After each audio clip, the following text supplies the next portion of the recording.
Hello students, hope you all are doing well. See, previously આપણે તમારો entrepreneurship development and ethics એમાં discuss કરતા હતા about the phases of entrepreneurship development programs. એમાં આપણે બે મેજર phases જે છે એ ડિસ્કસ કરી હતી. ફર્સ્ટ વન જે પ્રિલિમિનરી સ્ટેજ હતું અને સેકન્ડ વન કે જેમાં આપણે આઈડેન્ટિફાઈ કરીએ છીએ પોટેન્શિયલ એન્ટરપ્રેન્યોર્સ. કારણ કે પ્રોગ્રામ જે છે એ તો જોવા માટે દરેક લોકો આવ્યા હશે. ઇનિશિયલ ફેઝમાં તો ઘણા બધા લોકો આવ્યા હશે. પછી તમે એક્ઝામ ને એવું બધું કન્ડક્ટ કરો છો, એક સ્પેસિફિક પ્રોસિજરથી જાઓ છો એટલે તમને આઈડિયા આવે છે કે આ પર્સન પોટેન્શિયલ એન્ટરપ્રેન્યોર છે. હવે થર્ડ સ્ટેજ તમને આપેલું છે ટ્રેનિંગ એન્ડ ડેવલપિંગ સ્ટેજ. બરાબર? દરેક પર્સન પાસે પોતાની પાસે કંઈક ને કંઈક તો સ્કિલ હોય જ છે. You just have to enhance those skill. તમારે જસ્ટ એને એન્હાન્સ કરવાનું છે. બરાબર? સો અહીંયા પણ તમને એ જ વસ્તુ કહે છે કે according to Flippo, training is the act of increasing the skills of an employee for doing a particular job and thus trainer is a skill enhancer. બરાબર? આજે તમને લખતા આવડે છે, વાંચતા આવડે છે, તમને કોઈ વસ્તુ જે છે એ જોતા આવડે છે, બરાબર, એમાંથી એનાલાઇઝ કરતા આવડે છે, આ તમારી બેઝિક જે છે સ્કિલ્સ છે. પણ એ સ્કિલને કેવી રીતે યુઝ કરી અને તમારા બિઝનેસ જે છે એને ઇમ્પ્રૂવ કરો, બરાબર, એની ટ્રેનિંગ તમને આ સ્ટેજમાં આપવામાં આવે છે. બરાબર? કારણ કે દરેક લોકો પાસે અમુક વસ્તુ નોલેજ તો હોય જ છે, તમારે જસ્ટ એને એડવાન્સ લેવલ સુધી લઈ જવાનું છે. ફાઇન. નેક્સ્ટ તમને કીધું છે once the suitable candidate is identified, they are equipped by various technical and managerial skills through a defined training program. Yes, એક વખત જે છે એ તમારી પાસે suitable candidate આવી ગયું, તમને ખબર પડી ગઈ કે આ પર્સન પરફેક્ટ છે તમારી કંપની માટે, પછી જે છે એ તમે અલગ અલગ પ્રકારની ટેકનિકલ સ્કિલ્સ પણ આપશો અને મેનેજરિયલ સ્કિલ્સ પણ આપશો, જે તમે એક સ્પેસિફિક પ્રોગ્રામ, જે ટ્રેનિંગ પ્રોગ્રામ જે છે એના અંડરમાં કવર કરી લેતા હશો. આવું કરવાથી થાય શું? તો કે બેઝિકલી જે છે એ તમને એ વસ્તુનો આઈડિયા આવી જાય કે પર્સન જે છે એ ટ્રેનિંગને કેવી રીતે કેરી કરી જાય છે. કારણ કે તમે આપશો તો ખરા ટ્રેનિંગ, પણ એ પર્સન ગ્રેબ કેટલું કરે છે ને એના ઉપર આધાર રાખે છે કે એ પર્સન કેટલું જે છે એ સારું પરફોર્મ કરી શકશે. ફાઇન. નેક્સ્ટ તમને કીધું છે the material or content of the program has to be broad, covering all sort of information and knowledge which would be suitable to all the kinds of candidate attending the program. Yes, તમારા training અને developing સ્ટેજની અંદર તમારે એ જ કરવાનું છે ને. તમારે તમામ વસ્તુને આવરી લેવાની છે કે જે દરેક કેન્ડિડેટ માટે જે છે ફ્રૂટફુલનેસ ક્રિએટ કરે, દરેક કેન્ડિડેટ જે છે એના માટે એ સારું પડે. કારણ કે આજે ફાઇનાન્સ વાળા પર્સન એને તમે માર્કેટિંગની સ્કિલ્સ જે છે એ ભલે એટલી બધી રિક્વાયરમેન્ટ નથી, બટ યસ એને જોશે ખરી. તો તમે પ્રોગ્રામ જ એવી રીતે ડિઝાઇન કરો કે જે દરેક પ્રકારની જે છે સ્કિલ્સ દઈ શકતા હોય તમે. ફાઇન. લાસ્ટમાં તમને કીધું છે કે this is specifically done. All the candidates does not possess same knowledge and skills, have variety of business skills depending upon their education and family background. મેં કેમ તમને કીધું કે આ વસ્તુ તમારે સ્પેશિયલાઇઝ્ડ ફોર્મેટની અંદર કરવી પડે. કારણ કે માર્કેટિંગ વાળો અલગ એજ્યુકેશન લઈને આવ્યો છે, ફિનાન્સ વાળો અલગ એજ્યુકેશન લઈને આવ્યો છે, અને બંને લોકો પોતપોતાના બિઝનેસને પોતપોતાની સ્કિલ પ્રમાણે ચલાવવાની ટ્રાય કરશે. પણ એવું હોય નહીં, કારણ કે તમે જે વસ્તુ સ્ટાર્ટ કરવા જાઓ છો એ બિઝનેસ છે ને, બિઝનેસની અંદર તો દરેક એલિમેન્ટ જે છે એ ઇમ્પોર્ટન્ટ છે. દરેક એલિમેન્ટ ઇમ્પોર્ટન્ટ છે. It means you have to effort for all those aspects. Fine. આમાં બીજી પણ ઘણી બધી વસ્તુ એડ થાય છે, જેમાં તમે અલગ અલગ મેનેજરિયલ પ્રોગ્રામ્સ એ લોકોને બતાવશો, અલગ અલગ જે છે એ મોટિવેશનલ ટ્રેનિંગ આપો છો, ટેકનિકલ ટ્રેનિંગ આપો છો, બરાબર, એ લોકોને એન્ટરપ્રિન્યોરશિપના કોન્સેપ્ટથી ફેમિલિયર કરાવડાવો છો. એ લોકોને એ વસ્તુ સમજાવો છો કે તમારા બિઝનેસની અંદર કોઈ એવા ડિસિઝન્સની જરૂરિયાત પડે કે જે બીજા કરતાં અલગ છે, જે ડિસિઝન ક્યારેય કોઈએ લીધું જ નથી, બરાબર, તોય તમારે એ ડિસિઝન લેવું પડે છે અને તમે એના ઉપર એફર્ટ કરી શકો છો. ફાઇન. તો એ બી એક પર્સપેક્ટિવ તમને આપેલું છે. ફોર્થ પાર્ટ કે છે સપોર્ટ. ટ્રેનિંગ તો આપી દીધી. હવે હું આ ટ્રેનિંગ લઈને ગમે તેની પાસે છું, એ શું મને મારો બિઝનેસ સ્ટાર્ટ કરવા દે?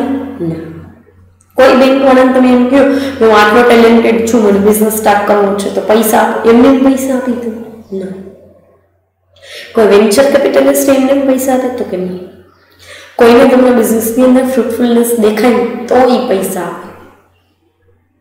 પછી વેન્ચર કેપિટલિસ્ટ હોય, ઇક્વિટી શેર હોલ્ડર હોય કે કોઈ પણ પર્સન,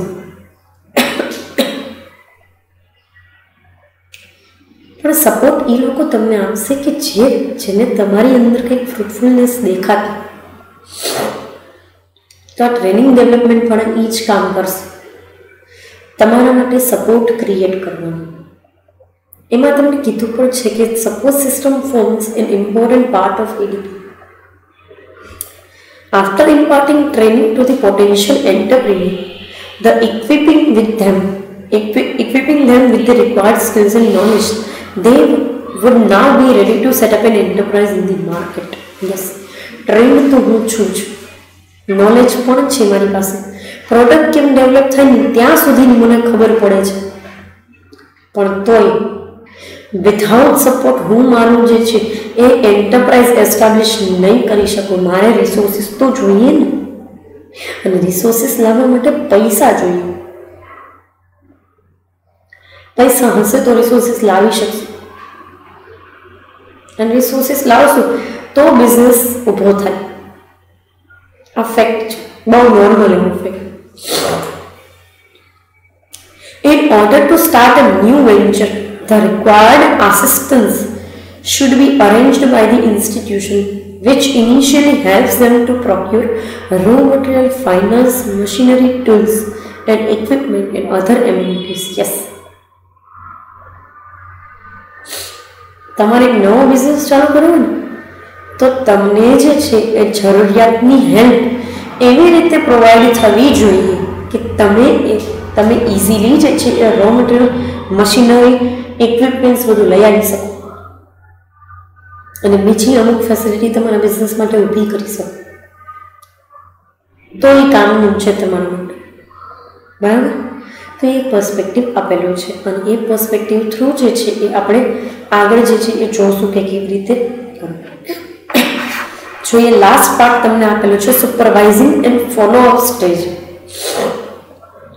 હવે આટલું બધું તમે કહ્યું, તમારે જોવું તો પડે ને કે લોકો ખરેખર બિઝનેસ યુનિટ એસ્ટાબ્લિશ કરીને બેઠા છે કે નહીં, કે પછી પૈસાનો બીજે ક્યાંક ઉપયોગ કરે છે. હા, તો તમે સુપરવાઇઝિંગ ને ફોલો અપ સ્ટેજ જે છે એની અંદર આવા અલગ અલગ એલિમેન્ટ્સ પર કામ કરશો. પહેલું તમને કીધું છે કમ્પ્લીટ ડિટેલ્સ ઓફ ટ્રેનિંગ.